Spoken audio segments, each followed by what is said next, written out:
നമസ്കാരം. ഇന്ത്യയിൽ ഇലക്ട്രിക് വാഹനങ്ങളുടെ വിപ്ലവം എക്സ്പെഷ്യലി പാസഞ്ചർ വിഭാഗത്തിൽ അത് നേടിയെടുത്തത് ടാറ്റ മോട്ടോഴ്സ് തന്നെയാണ്. കാരണം സാധാരണക്കാർക്ക് അഫോർഡബിൾ ആയിട്ടുള്ള റേഞ്ചിൽ, അഫോർഡബിൾ റേഞ്ച് എന്ന് പറഞ്ഞാൽ നിലവിൽ മാർക്കറ്റിലുള്ള ഇലക്ട്രിക് വാഹനങ്ങളൊക്കെ വെച്ച് കമ്പയർ ചെയ്യുമ്പോഴത്തേക്കും കുറച്ചും കൂടെ അഫോർഡബിൾ ആയിട്ടുള്ള റേഞ്ചിൽ വാഹനങ്ങൾ നിർമ്മിക്കുന്നത് ടാറ്റ മോട്ടോഴ്സ് തന്നെയാണ്. സിപ്ട്രോൺ ടെക്നോളജിയുടെ ടാറ്റ മോട്ടോഴ്സിൻ്റെ ആദ്യ വാഹനം ടിഗോർ ആയിരുന്നു. അതിനുശേഷം ടാറ്റയുടെ നെക്സോൺ എന്ന് പറയുന്നൊരു വാഹനം വന്നു. നെക്സോൺ വളരെ വലിയൊരു ഹിറ്റ് ആയി മാറുന്നൊരു സമയത്താണ് ടാറ്റ മോട്ടോഴ്സ് അനൗൺസ് ചെയ്യുന്നത് ഞങ്ങളുടെ അടുത്ത വാഹനം വരാൻ പോവുകയാണ്, അത് ടാറ്റയുടെ ആൾട്രോസ് ആണ്. ആൾട്രോസിൻ്റെ ഇലക്ട്രിക് വാഹനം വരും എന്നുള്ളതാണ്. 2019 ജനീവ ഓട്ടോ ഷോയിൽ ഈ ഒരു വാഹനത്തെ ഷോക്കേസ് ചെയ്തു. അന്ന് മുതൽ ഈ ഒരു വാഹനത്തെ നമ്മൾ ഫോളോ അപ്പ് ചെയ്യുന്നുണ്ട്. 2020 ഡൽഹി ഓട്ടോ എക്സ്പോയിലും ഈ ഒരു വാഹനത്തെ കാണിച്ചു. പിന്നീട് അങ്ങോട്ട് ഈ ഒരു വാഹനത്തിന് കാര്യമായിട്ടുള്ളൊരു അപ്ഡേഷൻ ഒന്നും ലഭിച്ചിട്ടുണ്ടായിരുന്നില്ല. ഇതിനെക്കുറിച്ച് ന്യൂസുകളൊന്നും വന്നിട്ടുണ്ടായിരുന്നില്ല. എന്തുകൊണ്ടാണെന്ന് ചോദിച്ചാൽ ഓൾറെഡി ടാറ്റ മോട്ടോഴ്സിൻ്റെ MD പറഞ്ഞിട്ടുണ്ടായിരുന്നു, ശ്രീ ശൈലേഷ് ചന്ദ്ര സർ വളരെ കൃത്യമായിട്ട് പറഞ്ഞു, ഈ ഒരു വാഹനത്തിന് ഒരു ലൈഫ് സൈക്കിളുണ്ട്. ലൈഫ് സൈക്കിൾ എന്ന് പറയുമ്പോഴത്തേക്കും ഈ ഒരു വാഹനത്തിന് ഒരു നിശ്ചിത കാലമുണ്ട്. അതൊരു പ്രത്യേക മോഡൽ അല്ലെങ്കിൽ പ്രത്യേക ഒരു പ്ലാറ്റ്ഫോമിൽ വരുന്ന ആ ഒരു വാഹനത്തിന് ഇത്ര കാലത്തേക്ക് അതിനെ നിലനിർത്താം എന്നുള്ളതുണ്ട്. അതിനുശേഷം ഈ ഒരു വാഹനത്തെ എന്ത് ചെയ്യണം എന്നുള്ള രീതിക്ക് അവർ കൃത്യമായിട്ട് പോയിൻ്റ് ഔട്ട് ചെയ്ത് പറഞ്ഞിട്ടുണ്ടായിരുന്നു. എന്തിനാണ് ഈ കാര്യങ്ങളൊക്കെ ഇവിടെ പറയുന്നത് എന്ന് ചോദിച്ചാൽ, ഈ ഒരു വാഹനത്തിന് മേജറായിട്ടൊരു അപ്ഡേഷൻ കൊണ്ടുവരുന്നുണ്ട്. ആ അപ്ഡേഷനിലൂടെ ഇതിനെ ഇലക്ട്രിഫൈ ചെയ്യാൻ കഴിയും എന്നാണ് ഇപ്പോൾ ടാറ്റ മോട്ടോഴ്സ് പറഞ്ഞിട്ടുള്ളത്. അതായത് 2025 ടാറ്റ മോട്ടോഴ്സിൻ്റെ സിയറ എന്ന് പറയുന്ന വാഹനത്തിന് ശേഷം വരാൻ പോകുന്ന അടുത്ത വാഹനം ടാറ്റ മോട്ടോഴ്സിൻ്റെ ആൾട്രോസ് EV ആണ്. 2025 ആകുമ്പോഴത്തേക്കും ടാറ്റ മോട്ടോഴ്സിൻ്റെ 10 പാസഞ്ചർ വിഭാഗത്തിലുള്ള ഇലക്ട്രിക് കാറുകൾ ഇന്ത്യൻ മാർക്കറ്റിലേക്ക് വരും എന്നവർ കൃത്യമായിട്ട് പറഞ്ഞിട്ടുണ്ടായിരുന്നു. അതിൽ ടിഗോർ വന്നു, ടിയാഗോ വന്നു, പഞ്ച് വന്നു, നെക്സോൺ വന്നു, കർവ് വന്നു, ഹാരിയർ വന്നു. ഇനി സിയറ വരാൻ പോകുന്നുണ്ട്, അവിന്യ വരുന്നുണ്ട്. അതിനുശേഷം വരാൻ പോകുന്ന 9ാമത്തെ ഇലക്ട്രിക് വാഹനം ടാറ്റയുടെ ആൾട്രോസ് EV എന്ന് പറയുന്ന വാഹനമാണ്. 10ാമത്തെ വാഹനം ഒരു സസ്പെൻസ് ആണ്. അതിനെക്കുറിച്ച് നമ്മളൊരു പ്രത്യേകിച്ചൊരു വീഡിയോ ചെയ്യുന്നുണ്ട്. എൻജിൻ ബേയുടെ മറ്റൊരു വ്ളോഗിലേക്ക് അവർക്കും ഹാർദമായ സ്വാഗതം. ഇന്നത്തെ വ്ളോഗിലൂടെ നമ്മൾ ഡിസ്കസ് ചെയ്യാൻ പോകുന്നത് the all new Tata Altroz EV, code name Ascot എന്നുള്ള പേരിലാണ് ഈ ഒരു വാഹനത്തെ കോഡ് നെയിം ചെയ്തിട്ടുള്ളത്. ഈ വാഹനത്തിൻ്റെ വിശേഷങ്ങളാണ് ഇന്ന് നമ്മൾ ഡിസ്കസ് ചെയ്യുന്നത്. ഈ ഒരു കോണ്ടൻറ്റ് ഉപകാരപ്രദമായെങ്കിൽ തീർച്ചയായിട്ടും നമ്മുടെ ചാനലിനെ ഒന്ന് സപ്പോർട്ട് ചെയ്യണം, സബ്സ്ക്രൈബ് ചെയ്യണം, മാക്സിമം ലൈക്ക് ചെയ്യണം, ഷെയർ ചെയ്യണം, കമൻറ്റ് ചെയ്യണം. സമയം കളയാതെ നമുക്ക് ഈ ഒരു വാഹനത്തിൻ്റെ വിശേഷത്തിലേക്ക് പോകാം. തീർച്ചയായിട്ടും നമ്മൾ മനസ്സിലാക്കേണ്ട ഒരു പ്രധാനപ്പെട്ട കാര്യമെന്ന് പറയുന്നത്, ഈ ഒരു വാഹനം എന്തുകൊണ്ട് ഡിലേ ആയി? വളരെ സിമ്പിളാണ് ആൻസർ.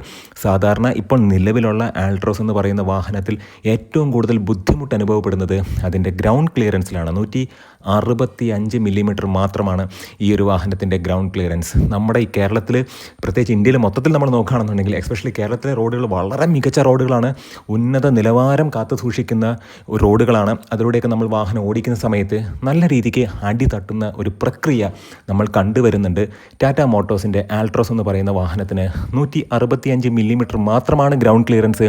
ഈ ഗ്രൗണ്ട് ക്ലിയറൻസും വെച്ചിട്ട് ഈ വാഹനം ഇന്ത്യൻ സാഹചര്യത്തിലൂടെ ഓടിക്കുമ്പോൾ തീർച്ചയായിട്ടും നല്ല രീതിക്ക് അടിമുട്ടുന്ന ഒരു പ്രശ്നം എല്ലാവരും ഫേസ് ചെയ്യുന്നതാണ്. ഇനി നമ്മൾ നോക്കുകയാണെന്നുണ്ടെങ്കിൽ ഇതേ പ്രശ്നം തന്നെയാണ് ഹോണ്ട സിറ്റി എന്ന് പറയുന്ന വാഹനത്തിനും നിലവിലുള്ളത്. നമുക്ക് കാര്യത്തിലേക്ക് വരാം. ഈ 165 മില്ലിമീറ്റർ ഗ്രൗണ്ട് ക്ലിയറൻസ് വെച്ചിട്ട് ഈ ഒരു വാഹനത്തിലേക്ക് ബാറ്ററി പാക്ക് അറേഞ്ച് ചെയ്യുമ്പോൾ അതിന് അതിൻ്റേതായിട്ടുള്ള ഇഷ്യൂസും പ്രശ്നങ്ങളൊക്കെ ഉണ്ട്. ബാറ്ററി പാക്കേജിങ് ഇഷ്യൂ എന്ന് പറയുന്നതാണ് ടാറ്റ ആൾട്രോസ് EVയുടെ ഡിലേക്ക് ഏറ്റവും പ്രധാനപ്പെട്ട കാരണമെന്ന് പറയുന്നത്. 165 മില്ലിമീറ്റർ ഗ്രൗണ്ട് ക്ലിയറൻസിൽ നിന്നും 20 മില്ലിമീറ്റർ ഗ്രൗണ്ട് ക്ലിയറൻസ് കുറഞ്ഞ് 145 മില്ലിമീറ്ററിന് അടുത്ത് വരുന്നുണ്ട്. അങ്ങനെ 145 മില്ലിമീറ്റർ ഗ്രൗണ്ട് ക്ലിയറൻസോടെ ഈ ഒരു വാഹനം വന്നിട്ടുണ്ടെങ്കിൽ ഈ വാഹനം തീർച്ചയായിട്ടും ഏതെങ്കിലും ഹമ്പിൻ്റെ മുകളിൽ ഉറച്ചു നിൽക്കും, അനങ്ങത്തില്ല. അതാണ് കാരണം. നമ്മുടെ കേരളത്തിലെ റോഡുകൾ നോക്കും. നിങ്ങളൊരു പുതിയ വാഹനം വാങ്ങിച്ച് റോഡിലോട്ട് ഇറക്കി റോഡ് ടാക്സ് മുടക്കി റോഡിലോട്ട് ഇറക്കി നിങ്ങൾ വീട്ടിലേക്ക് പോകുമ്പോൾ എത്ര ഗട്ടറിൽ ചാടുന്നു എന്നൊന്ന് കൗണ്ട് ചെയ്താൽ മതി. തീർച്ചയായിട്ടും നമ്മൾ മനസ്സിലാക്കേണ്ട ഒരു കാര്യം, ആ ഒരു പ്രശ്നം ഇപ്പോൾ ടാറ്റ മോട്ടോഴ്സ് പരിഹരിച്ചു. ആ ഒരു പ്രശ്നം എന്ന് പറയുന്നത് ഈ ഗ്രൗണ്ട് ക്ലിയറൻസിൻ്റെ പ്രശ്നം കൊണ്ട് ബാറ്ററി പാക്കേജിന് ബുദ്ധിമുട്ടായി.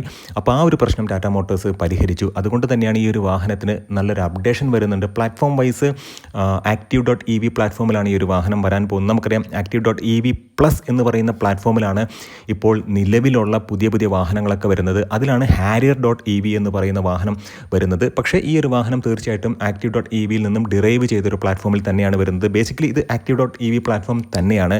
350 മുതൽ 650 വരെ അത്രയും കിലോമീറ്റർ റേഞ്ച് ഈ ഒരു പ്ലാറ്റ്ഫോം ഓഫർ ചെയ്യുന്നുണ്ട്. പെർമനൻറ്റ് സിങ്ക്രണൈസർ മാഗ്നറ്റിക് മോട്ടർ, അത്തരത്തിലുള്ള മോട്ടറായിരിക്കും വരുന്നത്. ഫ്രണ്ട് വീൽ ഡ്രൈവ് വാഹനമായിരിക്കും. തീർച്ചയായിട്ടും വളരെ ഇമ്പോർട്ടൻ്റ് ആയിട്ടുള്ള പ്രധാനപ്പെട്ട പോയിന്റ് എന്ന് പറയുന്നത് ഇതിൻ്റെ ബാറ്ററി പാക്ക് എന്ന് പറയുന്നത് പഞ്ച് EVക്ക് സിമിലർ ആയിട്ടുള്ള ബാറ്ററി പാക്ക് ആയിരിക്കും.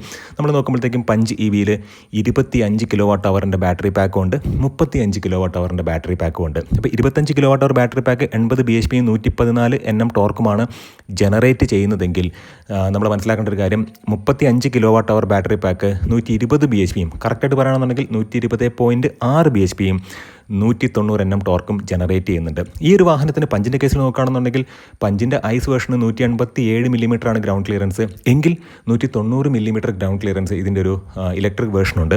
അങ്ങനെ നോക്കുമ്പോഴത്തേക്കും 165 mm എന്നുള്ളത് തീർച്ചയായിട്ടും ഉയർന്ന് ഒരു 180 mm ഈ പറയുന്ന ആൾട്രോസ് EVയെ അല്ലെങ്കിൽ ആൾട്രോസിൻ്റെ ഐസ് വേർഷൻ അതിനെ EV ആക്കി മാറ്റുമ്പോഴത്തേക്കും അത്തരത്തിലുള്ളൊരു ചേഞ്ച് തീർച്ചയായിട്ടും വരും. ഫ്രണ്ടിൽ മക്ഫേഷൻ സ്റ്റഡും ബാക്കിൽ റിയർ ട്വിസ്റ്റ് ബീം എന്ന് പറയുന്ന സസ്പെൻഷനുമാണ് ഐസ് വേർഷനിൽ കൊടുത്തതെങ്കിൽ ഇനി വരാൻ പോകുന്ന ഇലക്ട്രിഫൈ ചെയ്യുമ്പോഴത്തേക്കും, അതായത് ആൾട്രോസ് EVയെ ഇലക്ട്രിഫൈ ചെയ്യുമ്പോഴത്തേക്കും സസ്പെൻഷനിൽ കാര്യമായിട്ടുള്ള റീവർക്കുകൾ തീർച്ചയായിട്ടും ഉണ്ടായിരിക്കും. ഇതിൽ ഏറ്റവും ഇമ്പോർട്ടൻ്റ് ആയിട്ടുള്ള ഒരു കാര്യം എന്ന് പറയുന്നത് ടയർ സൈസാണ്. 165/80 R14 ആണ് ആൾട്രോസ് നിലവിലുള്ള ഐസ് വേർഷൻ അതിൻ്റെ ഒരു ടയർ സൈസ് എങ്കിൽ തീർച്ചയായിട്ടും ടയർ സൈസിൽ വ്യത്യാസമുണ്ടായിരിക്കും. EV സെൻട്രിക് ആയിട്ടുള്ള ടയേഴ്സ് തീർച്ചയായിട്ടും ഈ ഒരു വാഹനത്തിലേക്ക് വരുന്നുണ്ടായിരിക്കും. ഏറ്റവും ഇമ്പോർട്ടൻ്റ് ആയിട്ടുള്ള ഒരു കാര്യം, ഈ വാഹനത്തിൻ്റെ ലോഞ്ച് ഡിലേ ആയത് ഒരു തരത്തിൽ ഉർവശി ശാപം ഉപകാരപ്രദമായി എന്ന് പറയുന്ന രീതിയിൽ നമ്മൾ നോക്കുകയാണെന്നുണ്ടെങ്കിൽ നല്ലൊരു പ്ലാറ്റ്ഫോമിലാണ് ഈ ഒരു വാഹനം വരാൻ പോകുന്നത്. ഏറ്റവും പ്രധാനപ്പെട്ട കാര്യം അത് തന്നെയാണ്. അത് മാത്രമല്ല EV എന്ന് പറയുന്ന ടെക്നോളജി കുറച്ചും കൂടെ അഡ്വാൻസ്ഡ് ആയിട്ട് മാറി അതിൻ്റെ ബാറ്ററി പാക്ക് കുറച്ചും കൂടെ ഇമ്പ്രൂവ് ചെയ്തു. പ്രിസ്മാറ്റിക് സെൽസ് ആയിരിക്കും തീർച്ചയായിട്ടും ഈ ഒരു വാഹനത്തിലേക്ക് വരാൻ പോകുന്നത്, അല്ലെങ്കിൽ അത്തരത്തിലൊരു ബാറ്ററി ആയിരിക്കും വരാൻ പോകുന്നത്. BYDയിൽ നിന്നും സോഴ്സ് ചെയ്തിട്ടുള്ള ബാറ്ററികളായിരിക്കും ഈ ഒരു വാഹനത്തിലേക്ക് വരുന്നത്. ടാറ്റ മോട്ടോഴ്സ് സ്വന്തമായിട്ട് ബാറ്ററി വികസിപ്പിച്ച് ഇന്ത്യയിൽ തന്നെ വികസിപ്പിച്ച് അത്തരത്തിൽ ബാറ്ററി പാക്കുകൾ കൊണ്ടുവരും എന്ന വാർത്ത നിലനിൽക്കെ തീർച്ചയായിട്ടും നമ്മൾ മനസ്സിലാക്കേണ്ട ഒരു കാര്യം, ഇപ്പോഴും BYDയിൽ നിന്ന് തന്നെയാണ് അവർ ബാറ്ററി പാക്കുകൾ കടം കൊള്ളുന്നത്. നമ്മൾ എടുത്തു വേണ്ട ഒരു കാര്യമെന്ന് പറയുന്നത് ഈ ഒരു വാഹനത്തിൽ കാര്യമായിട്ടുള്ളൊരു ചേഞ്ച് ഇൻറ്റീരിയറിൽ തീർച്ചയായിട്ടും ഉണ്ടായിരിക്കും. ഡാഷ്ബോർഡ് ലേഔട്ടും അത് മാത്രമല്ല അത് ടാറ്റ മോട്ടോഴ്സിൻ്റെ നിലവിലുള്ള ഒരുപാട് ഇലക്ട്രിക് വാഹനങ്ങളിൽ നിന്ന് എടുക്കുന്ന ഒരുപാട് കോമ്പണൻസ് ഈ ഒരു വാഹനത്തിൻ്റെ ഇൻറ്റീരിയറിൽ ഉണ്ടായിരിക്കും. അത് സ്റ്റിയറിംഗ് ആണെന്നുണ്ടെങ്കിലും നമുക്കറിയാം 2 സ്പോക്ക് ആയിട്ടുള്ള സ്റ്റിയറിംഗ് വീലുകളൊക്കെ ഉണ്ട്. ഹാരിയറിലൊക്കെ കണ്ടിട്ടുള്ള രീതിയിലുള്ള 4 സ്പോക്ക് സ്റ്റിയറിംഗ് വീലുണ്ട്. അത്തരത്തിലുള്ള സ്റ്റിയറിംഗ് വീലുകൾ ഈ ഒരു വാഹനത്തിലേക്ക് വരും. അപ്പോൾ ഇൻറ്റീരിയറിൽ എന്തൊക്കെ വ്യത്യാസങ്ങൾ വരുന്നു എന്ന് ചോദിച്ചിട്ടുണ്ടെങ്കിൽ എത്തരത്തിലുള്ള സ്റ്റിയറിംഗ് വീല് എന്ന് നമുക്ക് പറയാൻ കഴിയില്ല. അത് 2 സ്പോക്ക് ആണോ അല്ലെങ്കിൽ 4 സ്പോക്ക് ആണോ എന്നുള്ളതൊക്കെ ഇനി വരാനിരിക്കുന്നതേ ഉള്ളൂ. അത്തരത്തിലുള്ള ന്യൂസുകളൊക്കെ ഇനി പുറത്തേക്ക് വരുമ്പോഴത്തേക്കും നമുക്ക് കൃത്യമായിട്ടൊരു ഐഡിയ ഉണ്ടായിരിക്കും. തീർച്ചയായിട്ടും വെന്റിലേറ്റഡ് സീറ്റ്, അത് മാത്രമല്ല ഡിഫറൻറ്റ് ടെറൈൻ മോഡുകൾ, ഡിഫറൻറ്റ് ഡ്രൈവ് മോഡുകളൊക്കെ ഈ ഒരു വാഹനത്തിലേക്ക് വരും. എന്തായാലും വലിയൊരു ലാർജ് ഇൻഫർടൈൻമെൻറ്റ് സിസ്റ്റം ആയിരിക്കും ഈ ഒരു വാഹനത്തിലേക്ക് വരാൻ പോകുന്നത്.